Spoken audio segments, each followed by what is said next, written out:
Ethics of the Fathers class. We're still in the middle of chapter 2, Mishnah 11.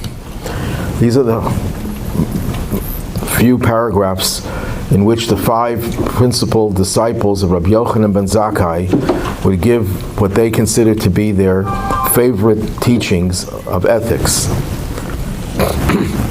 If you remember, Rabbi Yehoshua was the one whose praise was that his mother, happy as his mother who gave birth to him, because from the time that he was a little baby, from the time he was born, she would bring him to the house of study, and he absorbed all of the teachings of Torah in him. So his whole being was saturated and permeated with Torah. So when he's telling us something, it's not based on some opinion, that we all have opinions, but it was based on Torah values in a way more than anyone else who didn't have that same upbringing. Also, Rabbi Yehoshua, when he was asked, what is the best trait a person should follow? What is the best approach? He said, having a good friend. And what's the worst thing you can do is having a bad friend. Now let's contrast that with his teachings over here. Rabbi Yehoshua said, an evil eye, the evil inclination, and hatred for humankind, strange translation, as usual. These translations are wanting. Literally it means hatred of creatures. Hatred of creatures. Well, we'll soon explain what that means. Doesn't mean hatred of rodents. It means people, but people whose quality is merely the fact that they are part of God's creation. But their translation is not wrong, it's just not precise. So people who hate others, any of these 3 things, the evil eye, the evil inclination, and hatred for others, put a person out of the world. It drives you out of the world. You're not part of society. So Rabbi Yehoshua talks about the evil eye. We already discussed the evil eye in another context. So some commentaries explain it's the reference to a person who is never satisfied. They crave more and more. They want more. Their eyes see something, they want it. It's like a child. As soon as the child sees something, the child says, I want it. And the story is told in the Talmud of Alexander the Great. Alexander the Great had a very good relationship with the Jews. This is a topic for another time. But he befriended the Jews and the sages as well, and he consulted with them, and he asked them many philosophical questions.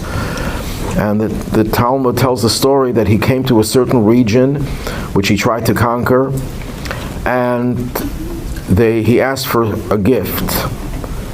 And they gave him an eyeball, a human eyeball. He brought it and he weighed it on the scale, putting gold and silver on the other side of the scale, and it didn't balance in favor of the gold and silver. The eye, just an eye of a human being, which weighs a few ounces maybe, was heavier than all the gold and silver, and he was baffled by that. And he said to the sages, what is this? And they said, it's the eyeball of flesh and blood, which is not satisfied. No matter what it has, it's not satisfied. He then said to them, Alexander said to the rabbis, how do I know this? How do you know this? He says, we'll prove it to you. Take a small amount of dirt and cover the eyeball. And immediately the scale balanced, the gold and silver went down further. What does that mean? That means the eye that can see things is never satisfied. No matter how much gold and silver you'll give it, it's not enough. It shows the heaviness of the eye, of the person who wants everything that he or she sees. Is it greed? Or this is just... It's a form of greed. And you're never satisfied. And no matter what you have, you're never satisfied. That's the power of the eye. The eye sees things that you would never have imagined that you want. You could hear about it, you could read about it, we could read about a lot of things, and we might say, it would be nice if I had it, but you're not going to go crazy about it. But when you see it with your own eyes, the eyes have the tremendous power that nothing else has. Talking about eyes, we're soon going to be, today is a very special day. Today is the 20th of Kislev. It's the continuation, it's a 2-day celebration of the release from prison of the Alter Rebbe, the first Chabad Rebbe. He was imprisoned because he was disseminating his teachings, and his exoneration indicated that now he was free to spread his teachings, which represent the light of Torah. Why am I talking about light? Because light is something that affects the eyes. The eyes see. And we're coming up with a holiday of Chanukah as well. And Chanukah is about the eyes, vision. We have a law that if you don't light your own menorah, and you see a Chanukah menorah burning, you recite a blessing. There's certain conditions attached to it. But just seeing the Chanukah menorah, there's no other mitzvah that involves seeing. When you see a matzah on Passover, there's nothing, it doesn't mean anything. You see a sukkah, well, actually sukkah does have some connection to seeing. We might talk a little more about it later. But most mitzvahs, with very few exceptions, don't involve vision. Whereas Chanukah is principally about vision. That's why if you put your Chanukah menorah more than 30 feet, a little more than 30 feet, you didn't fulfill your obligation. So if you're living in a high-rise apartment building, and you're on the 3rd or 4th floor or higher, then you will not fulfill your obligation because it's not visible. It's not clearly visible to people on the ground. So how people who live in high-rise, okay, so that's a good question. I don't want to go into the laws of Chanukah right now, but I'll respond to it briefly. There are 2 customs about lighting the Chanukah menorah. One custom is to light it in the window so the people in the street can see it, so you can publicize the miracle.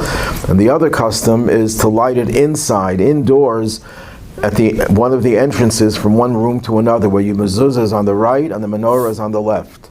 So if you're that high up, then it's better to light it inside in the doorway between the right on the left side opposite the mezuzah. Or if you put it in the window, you put it in the window in a way that the people in the house could see it. At least then. But there's some Chanukah menorahs that have a back like this. So if you put it in the window, you won't see it. Only the people in the street. But if it's 20 cubits, that's like 30 feet high, people in the street won't see it. But the main point is, I don't want to go into the intricacies of Chanukah laws right now, but the point is that you're obligated to be able to see the light. Chanukah is about vision. Every holiday is about a different part of the anatomy. Passover is about the mouth. And I'm not going to go into all the different connections it has to the mouth, but the word Pesach, Passover, is 2 words. Pesach, the mouth that speaks. Pharaoh is Ra'ah, an evil mouth. So Passover is about the slavery of our speech and the exodus, the freedom of speech. Our speech was no longer in bondage. So Passover is about the mouth. Purim is about hearing. The Megillah is about hearing. But Chanukah is about seeing, visualizing. And if you can't see the menorah, there's no point in having a menorah that you can't see. It has to. It's the vision.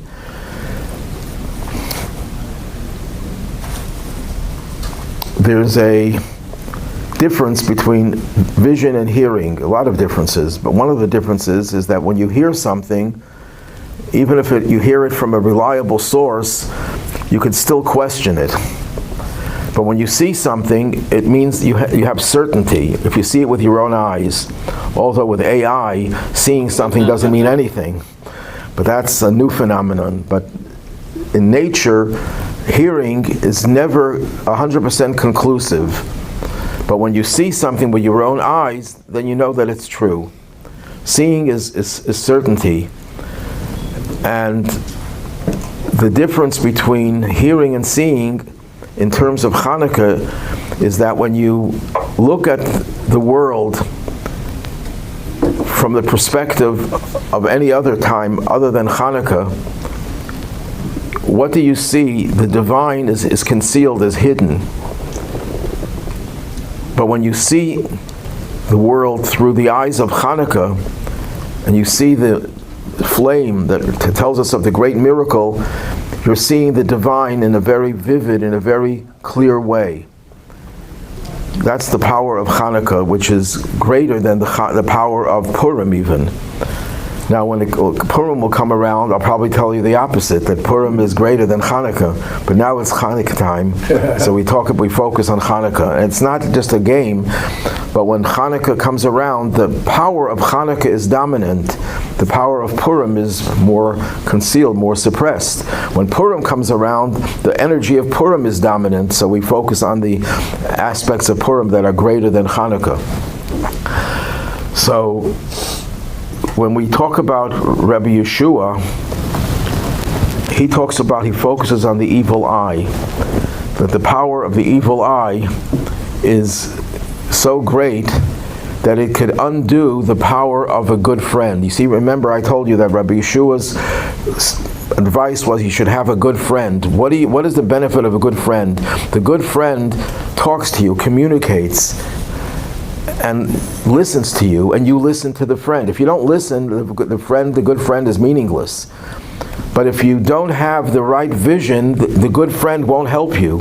If your vision is tainted, if your vision is contaminated, if your vision is negative, then all the efforts of the good friend will not be of any avail, because the eyes are much more powerful than the ears.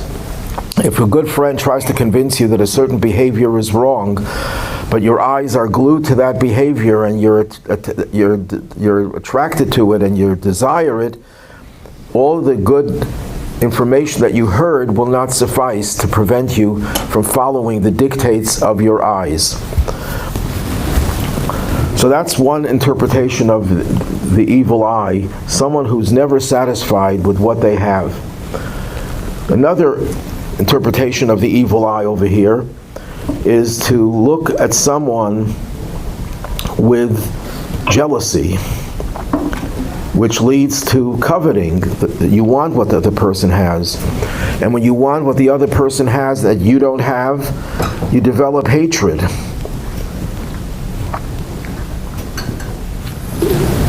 Because you can't have what the other person has, and you're jealous of them. So you begin to start thinking, it's not, why should that person is a horrible person and I'm better, why don't I have it? So you develop a certain antipathy, certain negativity towards that person. You know, in the Torah, in the 10 Commandments, the last commandment is not to covet, not to desire what's not yours. And then it gives examples. Don't covet all the various things, his home, his wife. Then it says, V'chol asher l'reyecha, and all that your fellow has. What does that mean? It means that if you want, your friend has a nice car, beautiful new car, a Lamborghini, okay, and you go by and you say, wow, it's not fair, why should he have it and I don't have it? You want to cover what that person has? You have to take the entire person and everything they have. You have to take all their tsaras, all their problems, all their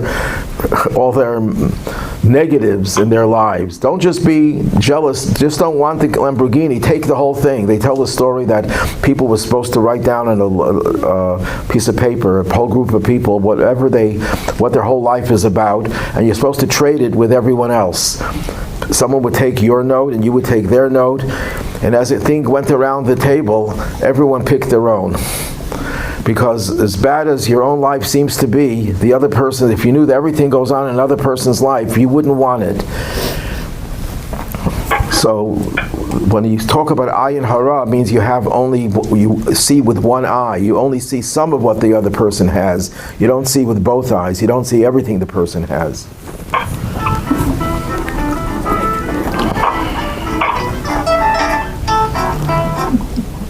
I love background music. I turned it off. I see it's off. I love background music. Sorry, I see it's off. Oh, I didn't turn off call volume. So you have the evil eye. When they have an evil eye, and of course this is contemporary, this week we're reading in the Torah portion about Joseph and his brothers. And what happened with Joseph and his brothers? They were jealous of him because his father gave him preferential treatment. His father gave him a special coat and treated him special in a unique way, and they were jealous. And what did that jealous lead to? What did they want to do to him? They tried to kill him. And in the end, they didn't kill him, but they did the second worst thing they can do is sell him as a slave. So you see what jealousy could lead to. It was also the dream that he had to kill his brother. Right? He had dreams that he's going to dominate, but whatever he did elicited jealousy on the part of his brothers, and that jealousy led to the terrible crime of selling him.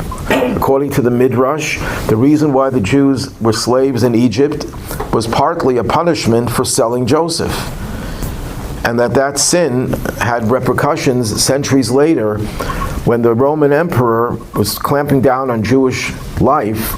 He called in 10 of the greatest sages, and he said to them, what is the punishment for someone for kidnapping and selling the person? And in the Torah it says that it's a death penalty. He says, well, I'm going to do that to you because of what the 10 brothers of Joseph did to Joseph. Now, if they would have been here, I would have sentenced them to death, but they're not around. So you're the best replacement, so I'm going to sentence you to death. And they were all executed. So you see how that jealousy led to repercussions centuries later, and we're still not totally cleansed of it because jealousy still exists. Okay, so we go from the evil eye to the Yetzer Hara to the evil inclination. Evil inclination is the pursuit of whatever desires you have. Not necessarily taking what someone else has and jealous of them, but you just don't have anything to control. You have insatiable appetite for whatever it is that you find that you want to have. Which is worse? Which is worse, having this evil eye or the evil inclination? So there's a story told of a king who called in 2 people, and he said, I want to give you a reward, anything that you want, but whatever you're going to ask for, I'm going to give the other guy twice as much. One of these guys had a tremendous, he was afflicted with jealousy, he had this evil eye, and the other one had this insatiable appetite for pleasurable things. He was a hedonist. So each one wouldn't say what he wants, because the one who was jealous is, if I ask for $100, he'll give the other guy $200. Now I can't allow that. He'll get more than me. So he wouldn't say what he wants.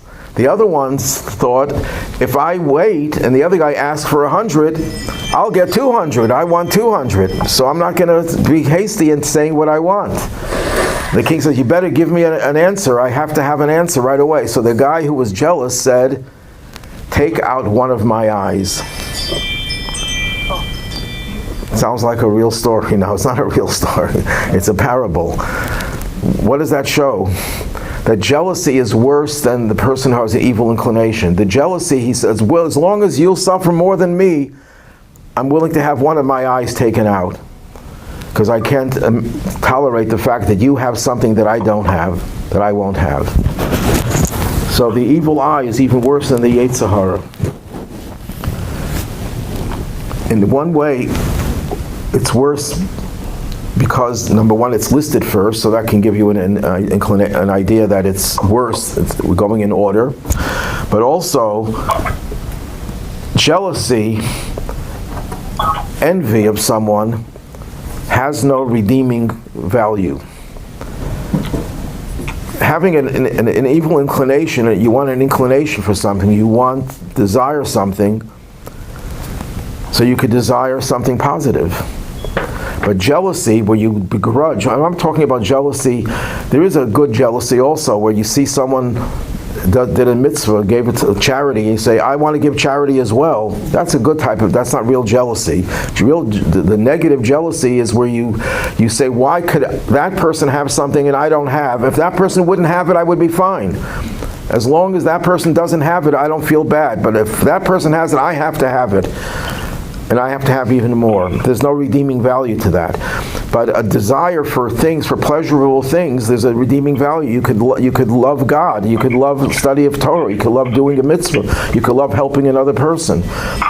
So, in a way, It's done. I don't know. in a way, the desire for things is not as bad as the evil eye.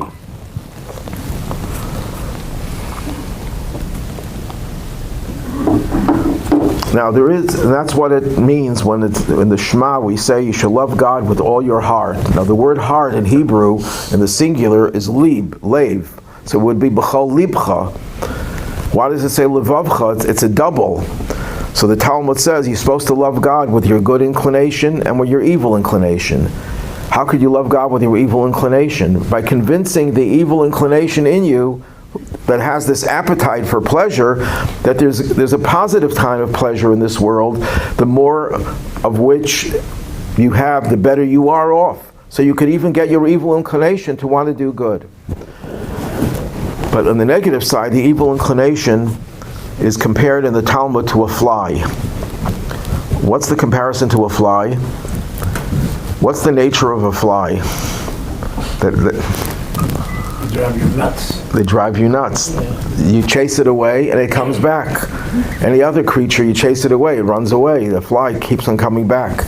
I remember the 2 years I spent in Australia and many times that I visited, you have to wear a hat that has this thing that swings back and forth because the flies are so aggressive, they just attack you and you chase it away, it comes back within a split second, it's back. So you have to just drive it away. And when that happens to you, think of your Yetzer Hara, your evil inclination. You think you're going to chase it away, it'll come back right away. You have to really be on guard.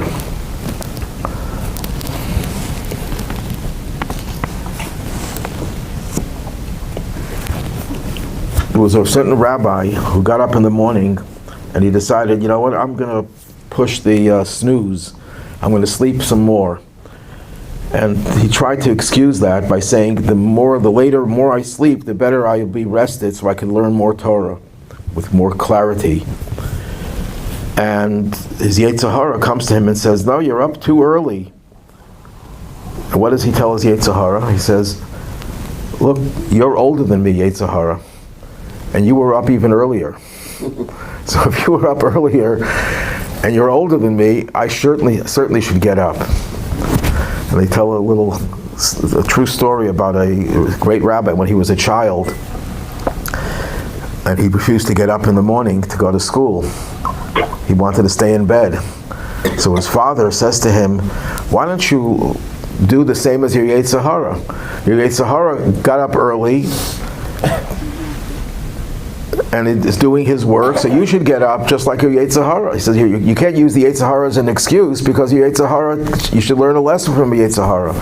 So the little kid answers, says, there's a big difference between me and my Yetzer Hara. I have a Yetzer Hara. The Yetzer Hara doesn't have a Yetzer Hara. So he wakes up good and early, bright and early, because he doesn't have anything to tell him not to. That's his job. His job is to be a Yetzer Hara. Now the Yetzer Hara comes to us, the evil inclination, and says, you know what? Do this little sin just once, and I won't bother you anymore. You'll get it off your back. You'll get the little pleasure that you want to have, and I won't bother you anymore. Then you can go back to your prayers, you can go back to your Torah learning, you can go back to doing good. So you say, that makes sense. That's a good argument. Do a little bad now, and I'll be able to. I won't be plagued by my Yetzer Hara. So you commit the little sin, and a half hour later the Yetzer Hara comes back and tries to entice you to do another sin. And you say, but 1 second, you promised me that you're not going to come back. He said, that's why they call me Yetzer Hara. I don't keep promises. So we have to be wary of the Yetzer Hara when it tries to make deals with us. What's the response to the Yetzer Hara? How do you get rid of it? So the Talmud says you study Torah, but it doesn't always work. The story is told, Rabbi Yehoshua of Berditchev, he was once asked to lead services. This is when he came back from Mizrich. Mizrich was the center of the Hasidic movement, and there was a lot of opposition to it. His father-in-law was very upset with him that he became a Chassid. So to make things worse, when he came back, he was asked to lead the service. He was a brilliant scholar, so people respected him. And he puts on his talus to start the service, and then he starts talking. I'm a Torah scholar. I study Torah. Who's he talking to? He's talking to himself. And then he said, but I'm also a chassid. I studied under the great Maggid of Mizrich.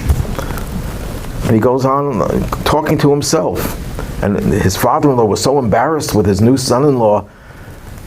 And then at the end of this dialogue with nobody, he takes off his talus and says, if you are such a great Torah scholar, you're such a great chassid, you can lead the service. Who was he talking to? So they asked him later on, what were you doing over here? Are you talking to yourself? He says, no. When I got up to lead the service, the Yetzer Hara comes to me and says, who are you to lead the service? So I said, I study Torah, I'm a Torah scholar. So the Yetzer Hara says, I'm just as great a Torah scholar as you. I was with you when you were studying Torah. Then you said, I'm a chassid. I studied, became a chassid under the tutelage of the great Maggid of Mizrich. He says, I was there with you. I'm also this great chassid. So they said, that's when I took off my towel. I said to the Yetzer Hara, if you're such a great chassid, you're such a great Torah scholar, you learn to lead the service. In other words, you could study Torah and your Yetzer Hara could be there with you if you learn Torah in a way to bring your honor to yourself, and that people should look up to you and people should honor you. You're learning Torah for ulterior motives, so your Yetzer Hara is there with you. So you have to have humility as well to get rid of your Yetzer Hara. That's why in the very beginning of Ethics of the Fathers, it says Moses received the Torah from Sinai.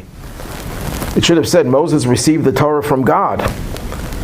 Why from Sinai? Obviously it means from God, who revealed himself at Mount Sinai, but why he used Sinai as the location from where he got the Torah? It should have said God, he received it from God.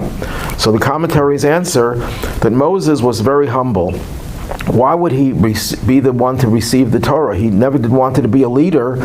He told God, no, choose someone else, I'm not worthy. So when God told him to receive the Torah, why did he feel he was worthy?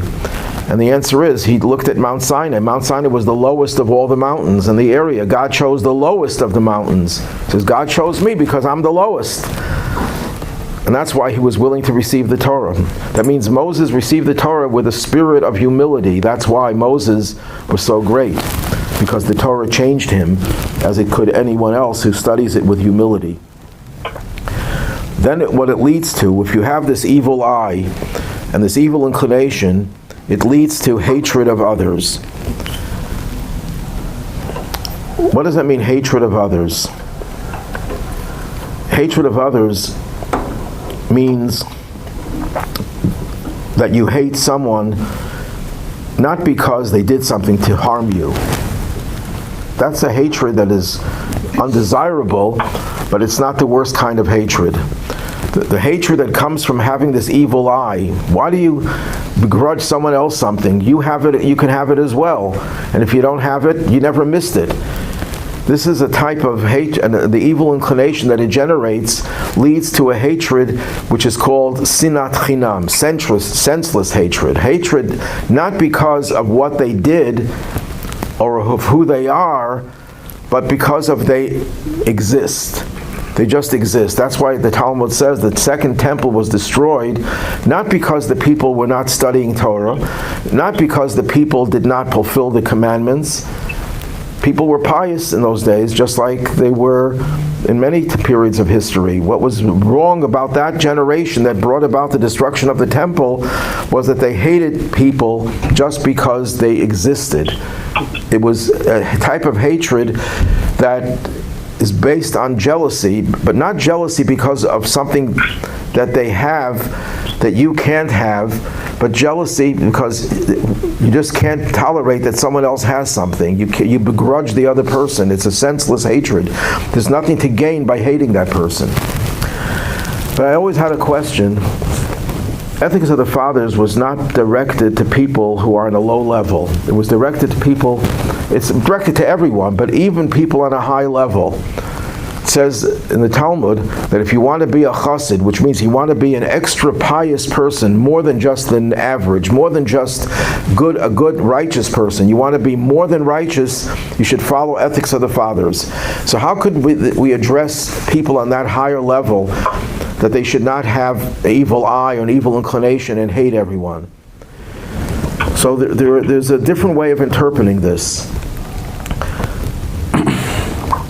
There's the person who ayin Hara, who is a righteous person, a good person, and someone who wants to help others, but he sees the negative in others. He focuses on the negative in others. It could be a teacher, it could be a parent, it could be a rabbi, it could be anyone who has a relationship with other people, and he doesn't hate them. He doesn't do this out of greed. He does it out of a motivation because he wants to help them. So what does he look at? He looks at the evil. He sees the negative. In the Torah, there's a type of person who becomes ritually unclean, called a mitzvah. It's often mistranslated as a leper, but it's someone who has a skin disease as a punishment for their speaking ill of others, seeing the evil in others. The word mitzvah means finding the evil and expressing the evil. Motzi ra, someone who finds the evil. Motzi, someone who extracts the evil. Someone who focuses on the negative. True, sometimes you have to focus on the negative because that's the only way you're going to help that person, but that should never be your first approach to the other person. I mentioned this a while ago, and it's connected to what we just read in Genesis, that when Noah exposed himself, his two sons walked backwards and they didn't see their father's nakedness. And that's repetitive because they walked backwards. It's obvious they didn't see their father's nakedness. So the Rebbe explains that not only did they walk backwards, so they shouldn't physically see their father and embarrass him, but they didn't see the nakedness. They saw the positive. They saw, I'm going to help our father and reduce his shame. They didn't. What registered in their mind was not, look what our terrible thing our father did. What registered in their mind, what can we do to help our father spare him the degradation and the humiliation? So that's what it means over here, that even if you mean well, you're a chassid, you're someone who wants to go beyond the norm, you want to do the right thing and even beyond that, but don't have the evil eye, don't look for the negative. Yes, sometimes you have no choice, you have to see the negative to help the person, but the focus should be on helping them, not seeing the negative. That's the first lesson.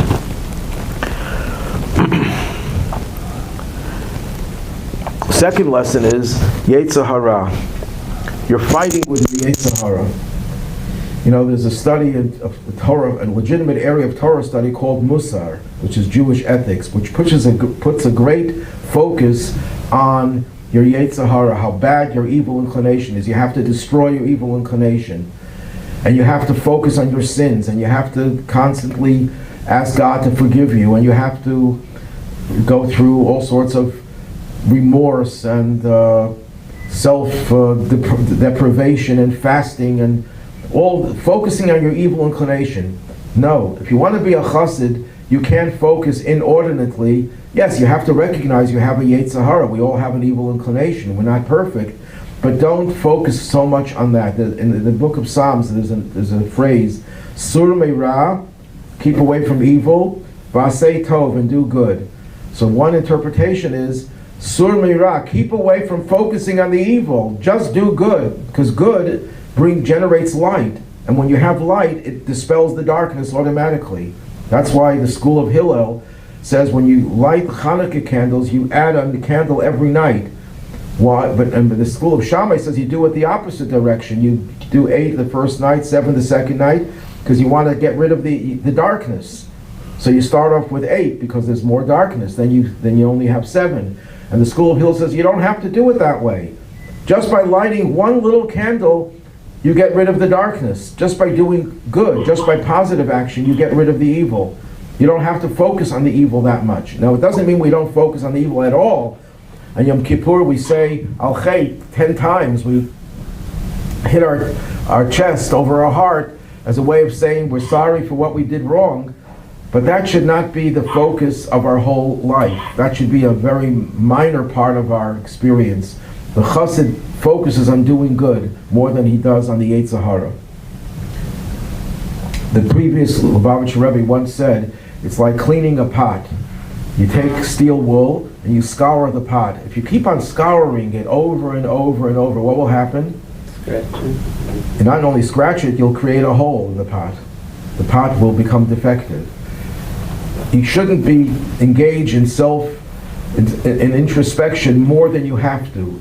Once a week, once a month, there's always times and places for it, but it shouldn't be the overarching and overwhelming influence in your life. So that's what the chassid has to know. He shouldn't have the ayin hara. He shouldn't focus on the negative of others.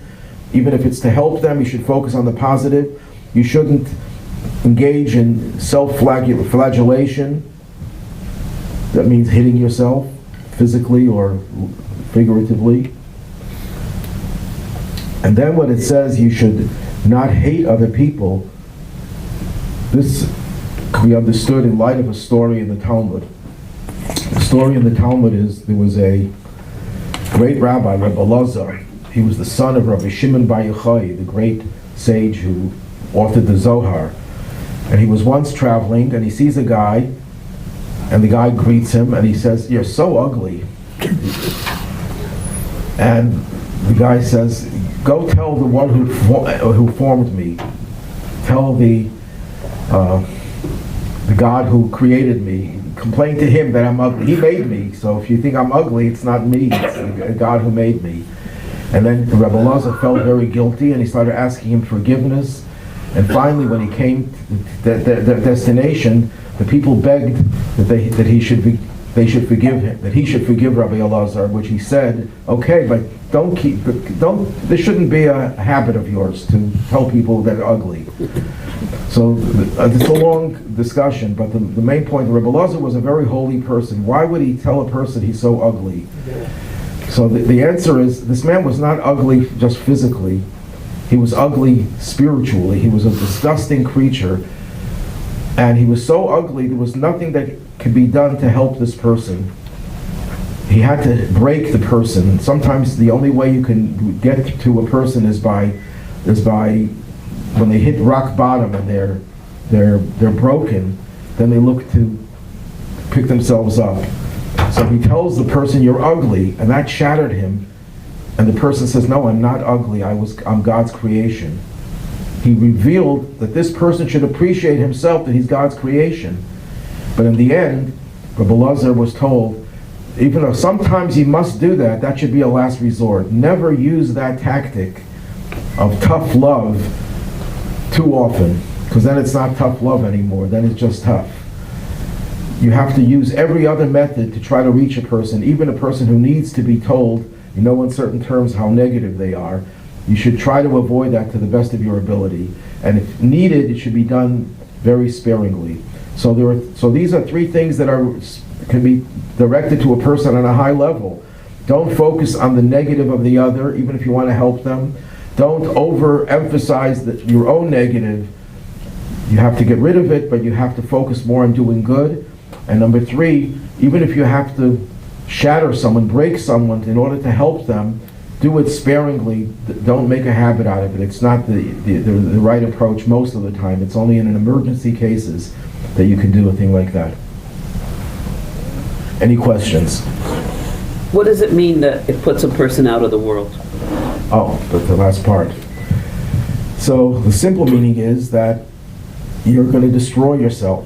A person with such a negative attitude, who sees the negative in everything and is focused on the negative, and then if you take it literally, someone who really is jealous of others and begrudges them, and someone who's constantly satisfying his evil inclination and hates other people, you're destroying yourself. You think you're directing this towards another, you're destroying yourself.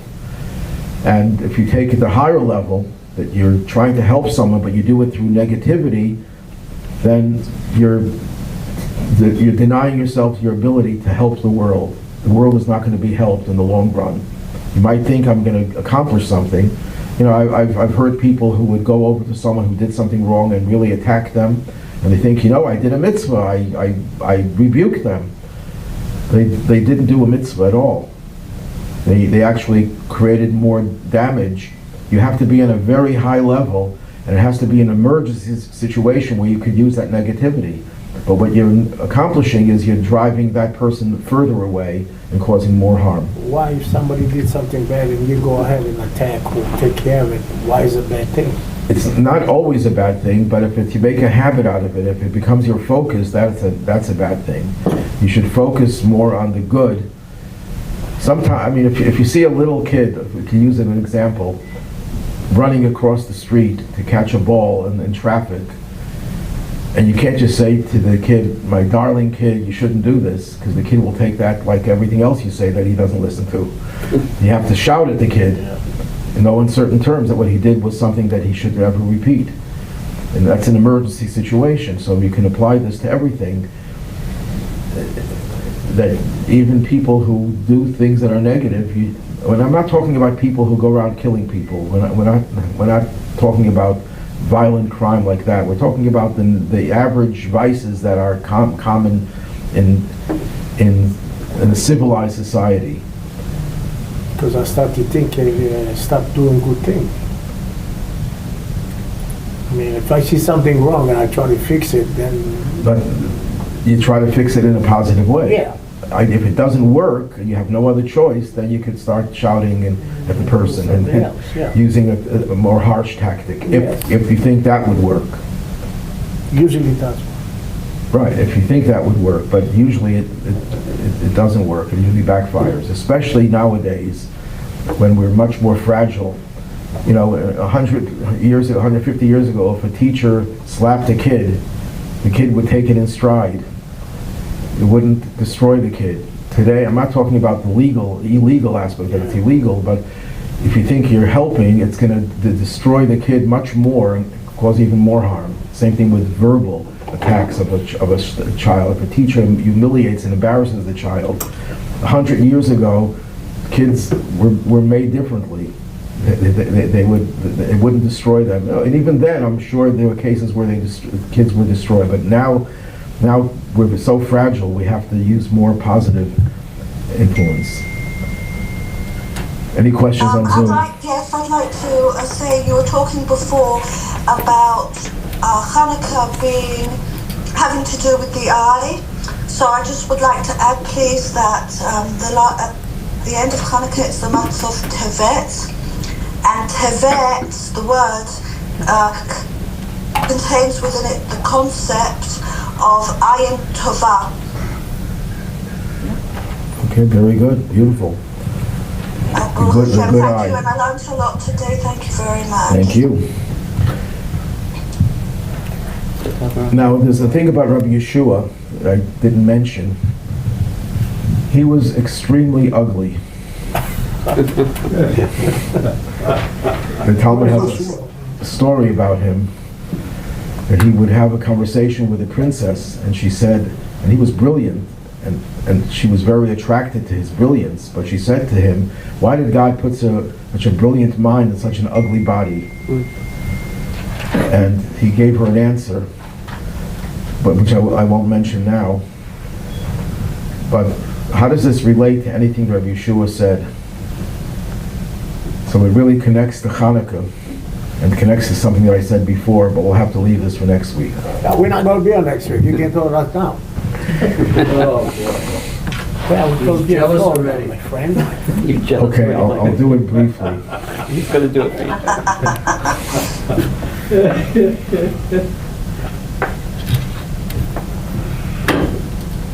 I mentioned the difference between vision and hearing. When you hear something, it has an effect on you, it has an impact. But when you see something, it drives the message much more forcefully, and it can undo what you heard. If you hear from reliable people a story about something, about a certain person, and then you actually witnessed that what was told is not true, who are you going to believe? Are you going to believe your ears or your eyes? You're going to believe your eyes. Rabbi Yehoshua said, having a good friend, I mentioned that before, was the best thing you can do for yourself. What is the advantage of a best friend? The influence that you get from a good friend. I mean, peer pressure is the most powerful pressure in society today. Kids are embarrassed to do things because this is how their friends will laugh at them. So it's the influence of your friend has a tremendous impact on you. But all you need is to see one sight that is not proper and can undo all the good influence you got from your friend. That's why I said before, Rabbi Yehoshua was saying, you have to avoid the bad eye, seeing things that you shouldn't be seeing. Vision has much greater effect on a person than hearing. So all the value that you get from having a good friend could be lost through vision.